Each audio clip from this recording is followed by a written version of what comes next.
À l'occasion de leur rapport pour rehausser le paysage politique de notre pays, les membres du Parti patriotique gabonais s'y sont réunis ce samedi 8 dans le cadre d'une rencontre spécifique dénommée Samba, conduite par son président fondateur Alain Bongourès.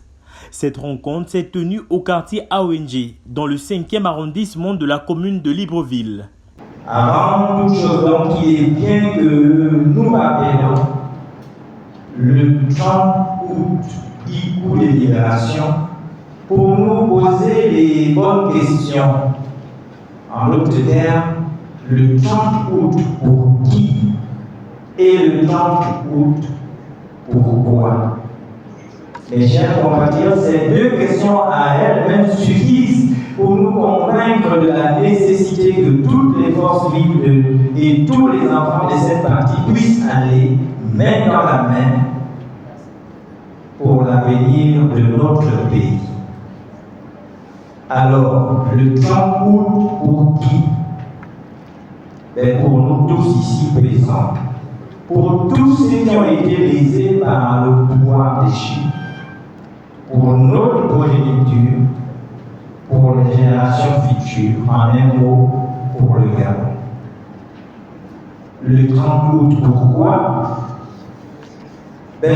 Pour faciliter l'éducation de nos enfants, pour espérer vivre et profiter de nos richesses, pour restaurer nos institutions, pour se réapproprier notre terroir, en d'autres termes, pour retrouver notre dignité perdue et notre identité culturelle. À ce stade, il faut d'abord et avant tout que le pays tout entier dise merci à tous ceux qui ont été auteurs du coup de libération, c'est-à-dire les membres du comité pour la transition et la restauration des institutions, avec au premier plan le général de brigade Brice Clotaire, Oli Nguema, président de la transition, président de la République, chef de l'État, que je voudrais que nous ovationnons. Dans sa prise de parole, le vice-président a dressé les anomalies du pouvoir déchu.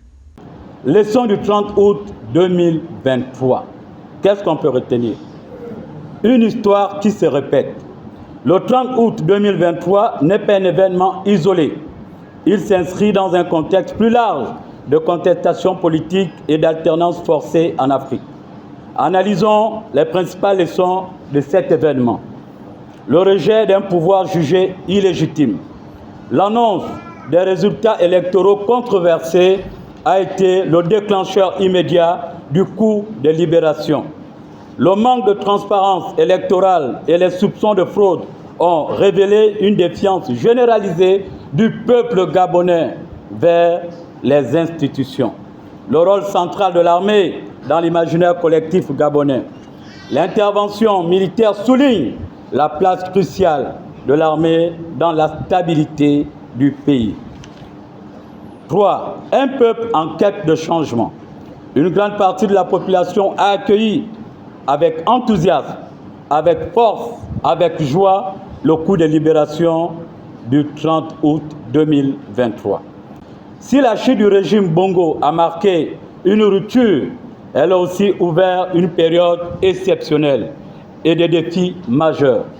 La mise en place d'institutions crédibles et transparentes. Comment assurer des élections libres, démocratiques à l'avenir, la refonte du système électoral et des institutions, la lutte contre la corruption et la mauvaise gouvernance.